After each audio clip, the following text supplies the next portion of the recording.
We're going to do something you should never forget is you want to bleed the actual new water heater, and you do this by only connecting your supply line like we have there, putting a bucket next to it.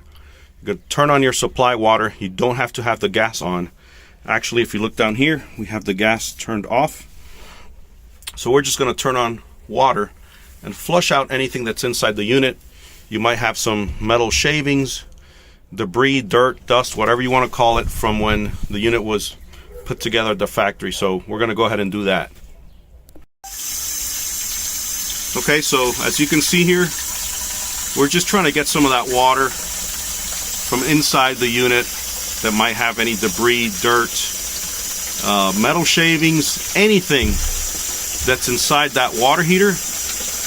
You don't want it to go into the house. Now, where the supply line connects to it, there's a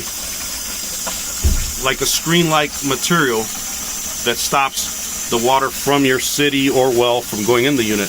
But that stops actually any dirt or debris in the water from going inside the unit. But if you have anything inside the unit from the factory, like I mentioned, dirt, debris, dust, anything, metal shavings, you want to get it out. And that's exactly what we're doing. So it's just another tip we want to go ahead and give everyone that's out there that's trying to install these tankless gas water heaters. Hope you liked the video.